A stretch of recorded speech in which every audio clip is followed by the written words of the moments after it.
Everybody, Tillian here.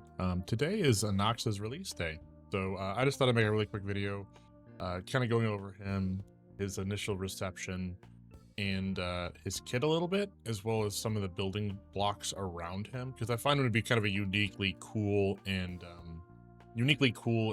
accessible character to a lot of teams. Yeah, I got Prydwen's website over here. They've already put the changelog in for him, and I just wanted to kind of give our initial receptions of him, and then obviously we'll go through his kit a little bit, the review of him, probably some building blocks of him, and then we're gonna pull him. Right, that's the fun part. So we're looking at the changelog from today. Is obviously, the 30th. We have just had access to him for a few hours at this point, so we're gonna read this really quickly. As per usual with every new release, we do a small update of our tier list to accommodate them. Anaxa is no exception, but as a hybrid character, capable of being both played as a DPS or support damage dealer, we're double ranking him in both the DPS and support damage categories. I think that's actually really like an important thing to do off the bat for Anaxa because of how his kit specifically runs. It specifically has functionality to either be ran as a hypercarry DPS or a sub DPS. What I mean by that is I don't mean that he can be played in either or. There is specifically a trace that he has that will differentiate whether he is a hypercarry or a sub DPS based upon the characters that he's played with. So initially MOC, support damage. As a support damage dealer, Anaxa is without doubt powerful, especially alongside the Herda, but doesn't quite have the meta impact a character like Triby does. On the other side of the spectrum, we want to see how much of a gap emerges between the teams with the Herda and Anaxa versus teams with Argenti or Jade before drawing a line between them. This leaves Anaxa's MOC support damage ranking a little up in the air initially, but we'll make any required adjustments once we have more information. I think that's a good thing. I think that they're right, that they need to see how good of a sub DPS is he going to be outside of just for the Herda teams. Now we know that he synergizes incredibly well with that team. But that's not the only erudition character in the game. In effect, he's effectively in an erudition team supposed to be the sub DPS, so it's important to see how that impacts later on. Pure fiction, DPS, and support damage. Despite being an erudition character, Anaxa isn't that strong in AoE encounters, as his primary source of damage, his skill, is a 5-time bounce ability that splits its damage between all targets. This skill does gain a token damage percent increase the more enemies Anaxa is fighting against, but it's far from enough from allowing him to keep up with the erudition characters like Jade or either of the Herdas. But with that said, the first pure fiction phase of Anaxa's release contains a buff tailor-made for him. We expect him to do well initially, but we have lower scores after the Hoyo favoritism stops. I'd like to kind of see how that goes moving forward too. I understand their point. I just specifically because MOC is so, I would say pure fiction adjacent. I'm not saying they're the same thing or similar, but they're definitely adjacent right now. That they seem to be kind of like picking and choosing how they want to kind of like support this. So AS, so DPS and support damage. Apocalyptic Shadow is one of Anaxa's strongest modes owing to the fact that he can allow the entire team to deal toughness damage to the enemy regardless of their weakness. This is a great brute forcing off element. This is great for This is great for brute forcing off element fights if necessary, and in most scenarios will allow you to access Apocalyptic Shadow's huge team-wide bonus upon breaking enemies far more quickly.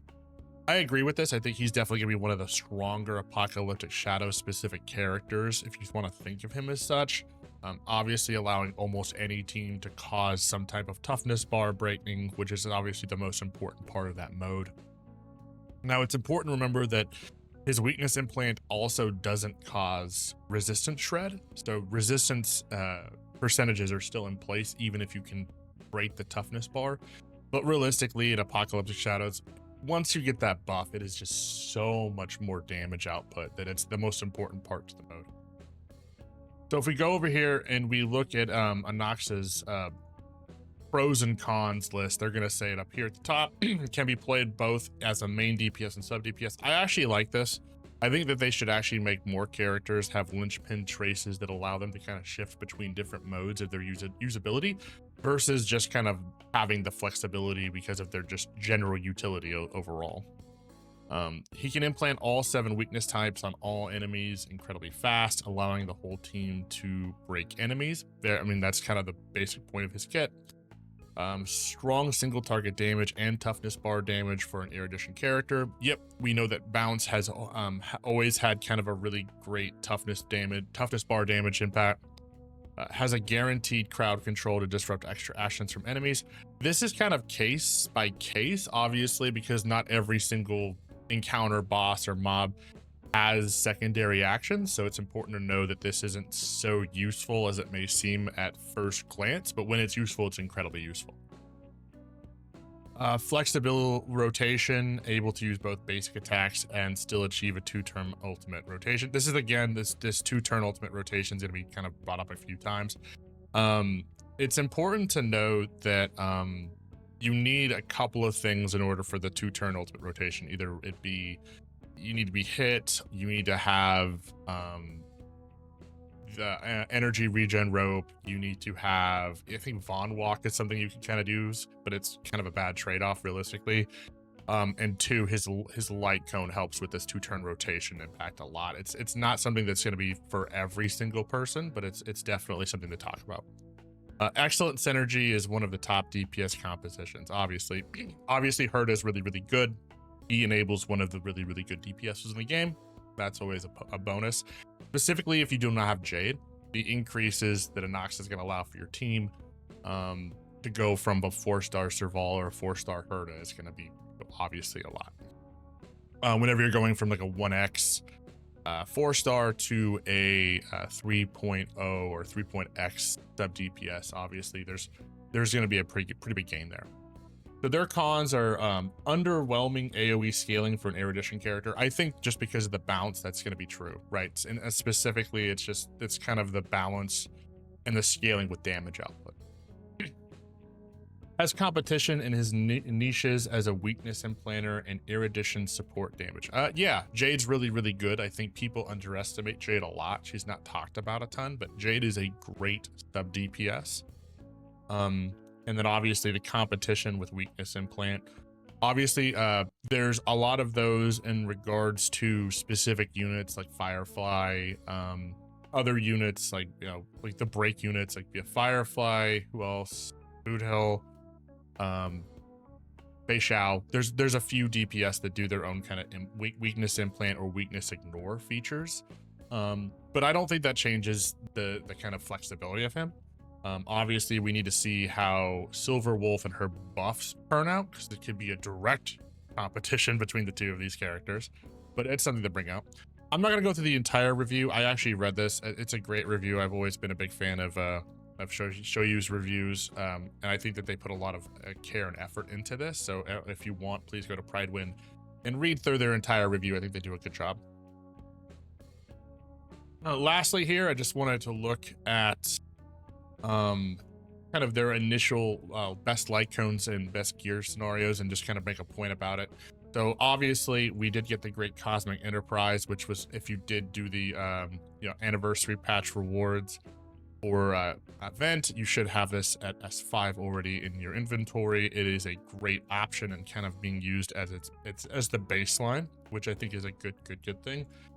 You can use Herta's light cone. You probably are not going to, because if you have Herta's light cone, you're probably using it on Herta, and you're using Anaxa with Herta. But it is an option that has a pretty good utility functionality to it. And his signature light cone. So his signature light cone does do a little bit more. I think it's in my vision, I think that's an acceptable damage increase from the signature. But the big thing here is that it does increase and regenerate 10 energy, which this is big if you're looking to do a 2-turn rotation with him.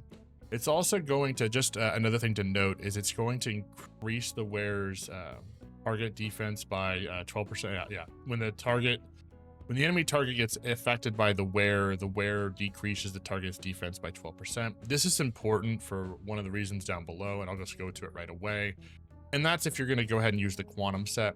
Effectively, this is giving you a really good option of stacking another 10% on top of it, which is a pretty good weakness, a defense ignore that you can stack probably right away. So there's some thoughts here about how good some of these may be in different scenarios, and I wanted to get into that now.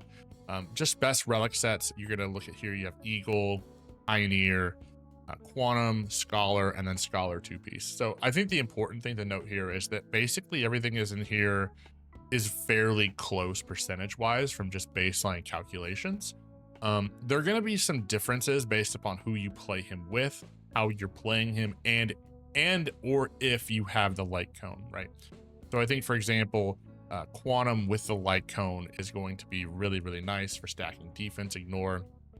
If you're running Anaxa as a sub DPS, specifically in the Herda team, and with Triby using DDD, I think the action forward advance is going to be really powerful there.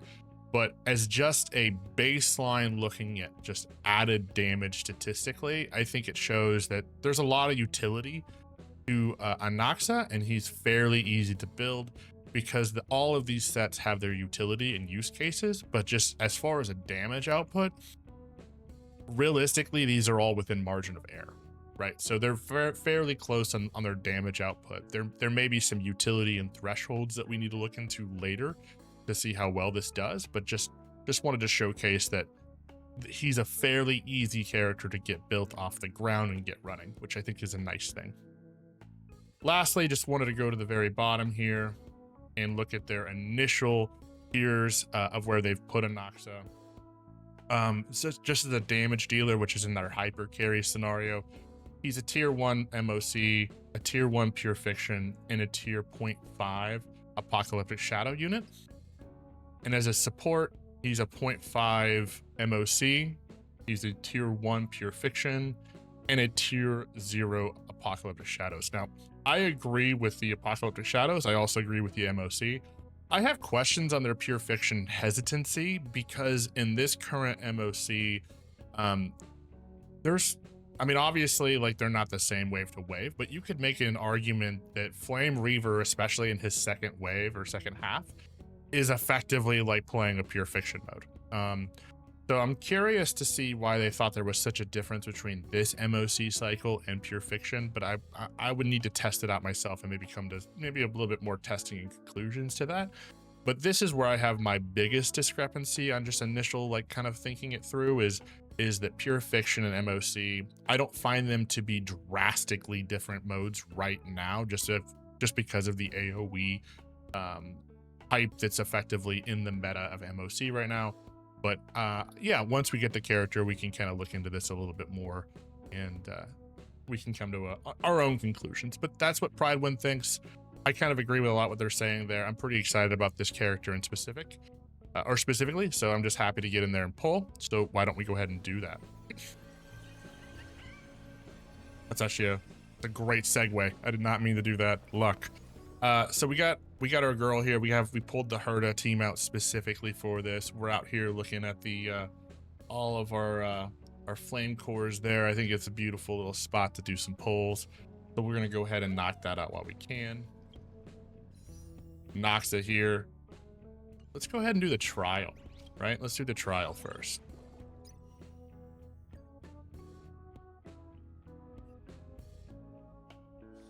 So the trial team is going to be Anaxa, Herda, Ella, and Locha. Not a bad setup for us.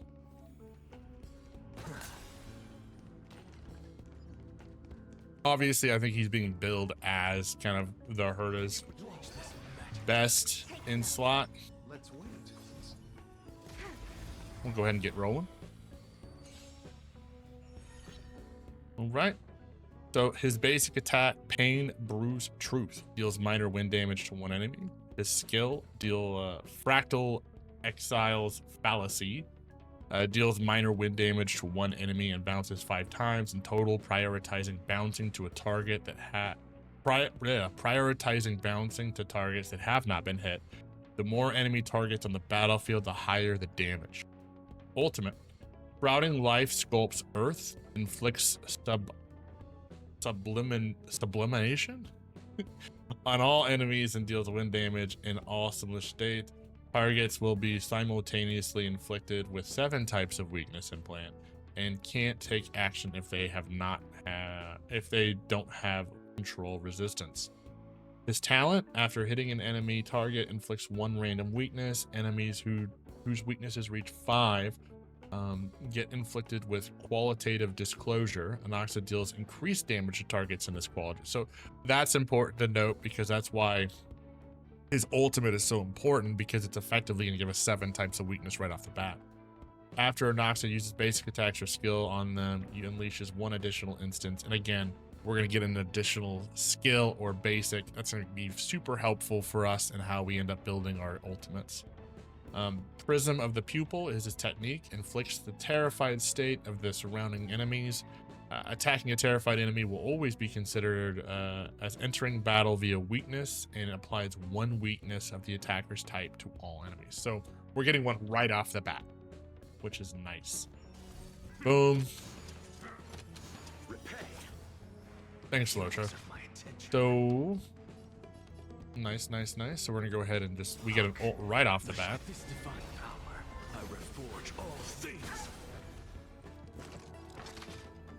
And we go ahead and skill. All right, we get to ult right away again. Okay, step back. Right. Go ahead and use our ult here. Kill him. Let's go ahead and de-shred.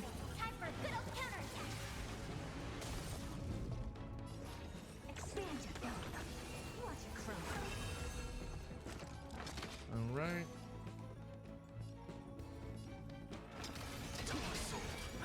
That's nice. I like that. All right. That's enough. Boom.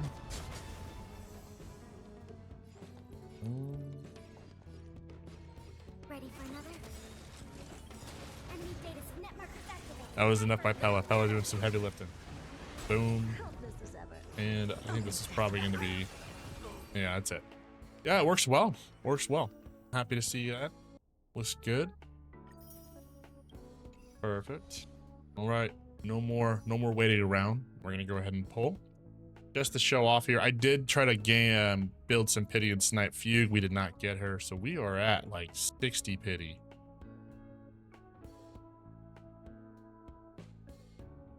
Yeah, we are at 60 pity, so should be a pretty quick one if we're gonna find out right away, right? So we're gonna go ahead and throw 10 in and see what happens. All right. We got 3. We got 3. So we got a couple Eidolons and we get 1 ticket back. So not terrible, not terrible. We're gonna go ahead and move to singles though.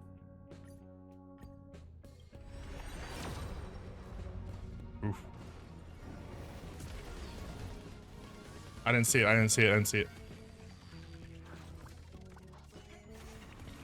we're good. I didn't see it. My old man eyes. I didn't see it.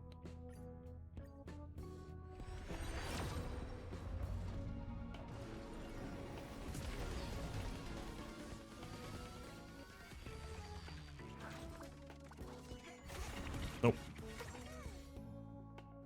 It looks kind of like it right now. I don't know. Is it? Maybe it's the light.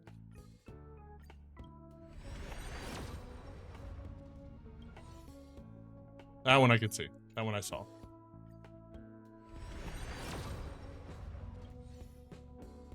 It definitely looks a little bit like shinier, I think.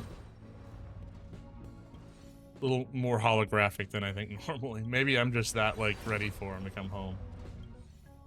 Man, they're gonna put me at hard pity? What are we doing here? Come on, game. Another Serval.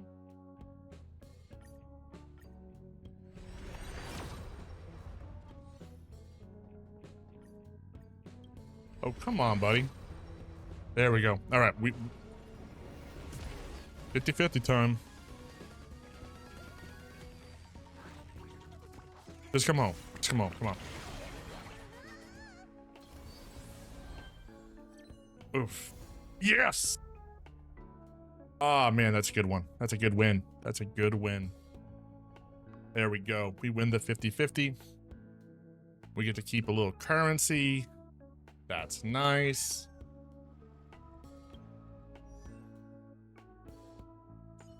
And there's our Anaxa. There he is. So we'll go ahead and throw on. Where is it? Where's it hiding? There we go. We'll throw on the Great Cosmic Enterprise. And then we'll probably use, I'm going to be honest, probably going to put on a Scholar set until I can farm out a really decent win set, which I just don't have one. But yeah, guys, that's going to be it for my pull video. Happy to dig into Anaxa and his kit a little bit more later in the upcoming week. Maybe I'll put out a video of my thoughts when I have some time to build him and play with him. But I'm pretty happy and pretty excited for this character. It really kind of bumps up the utility and usability of my Herda team, especially with Tribby moving over to the Casterus team. So, obviously upgrading, baby Herda to Anaxa should be a big, big boon. But other than that, guys, I'll catch you next time. Billion out. Bye.